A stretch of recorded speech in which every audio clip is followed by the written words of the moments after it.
Hay nako, kaunting patient muna mga ka-Q.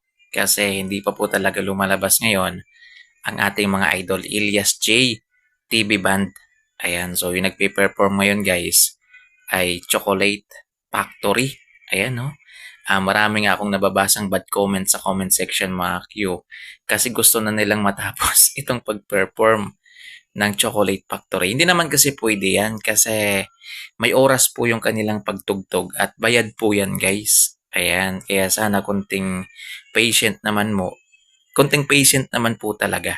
Ayan, huwag kayong mag-alala kasi lalabas at lalabas din po mamaya si Ila CTV kasi expect naman na lalabas po siya ay mga bandang 11, mga ganyan.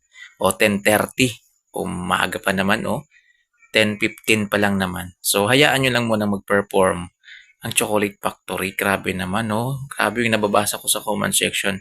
Parang hindi na po talaga maganda. Sana naman wag pong ganyan. Kasi binayaran po sila para mag-perform. Ayan, binayaran po sila para magtanghal dyan sa entablado na yan. Siyempre, gagampanan nila yung trabaho nila guys. Ayan, hindi naman nila pwedeng kakanta lang sila ng isang kanta sabay aalis na po sila. Hindi naman pwedeng ganon. So, may oras naman yan. Sana maintindihan po natin. So, konting hintay-hintay lang talaga. Hintay-hintay lang po talaga yung tanging magagawa natin. Ayun o, tama na tayo ang mga tao.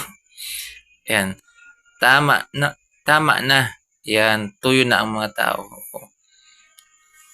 Di dapat naintindihan kasi nila yan. Kasi ano yata yan, piyesta yan bro, no? Parang piyesta. Oo.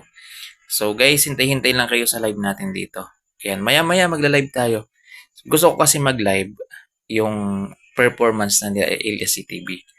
Makyo, gusto ko doon talaga mag-live. Ayoko namang mag-live na hindi pa nila performance guys. Sobrang tagal nun. Ayoko rin mainip kayo. Kasi yung live natin halos tatagal lang po siya ng isa't kalahating oras parang ganyan minsan. Depende kung ano oras matapos ang Elias CTV ban, Makyo. So basta guys, konting patient lang muna. Huwag muna kayong matulog ha. Huwag muna kayong matulog. Ayan. Manood muna kayo ng ng concert ni Elias. Live naman tayo mamaya. Kaya wag muna kayong matulog, mga Q. Ayan. Wala pa Japon tapos wala pa yan. Oh, 'di ba? Kasi magpe-perform pa yan, magpe-perform pa talaga. Yung Chocolate Factory. Ayan, tatapusin nila yan. Tatapusin nila yung kanilang performance. Ayan, kung ilang kanta yan. Ayan, kung katulad kila Ilyas CTV, umaabot po sila ng isa't kalahating oras minsan. So, ganun din po sa kanila. Ayan. So, matuwa man kayo o hindi, ay bayad po yan. Bayad po sila sa kanilang pag-perform, pagtanghal.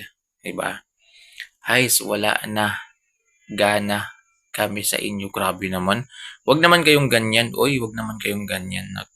Respeto pa rin po sa mga artist natin. Yan, Chocolate Factory, respetado po yan. Matagal na po yan sa mundo ng ng reggae.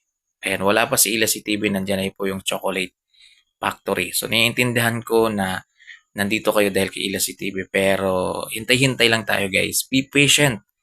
Yan, bigyan muna natin ng hook ng chance na mag-perform at magtanghal ang Chocolate Factory. Ayun no. Umalis na kayo dyan. Hindi kayo hinintay namin si Elias. Grabe naman. So, yan mga kayo. And abang-abang lang kayo guys ha, sa live natin. Yun no, napapaos na talaga ako mga kayo. Sakit ng lalamunan ko guys. Yun no. Ganito talaga pag laging puyat. No? Puyat, napapaos. Yan, kahit kano yung boses mo, pag puyat ka talaga, napapaos ka talaga. Mga kayo. So yun guys, maraming salamat. Abang lang kayo mamaya sa natin ha, update natin.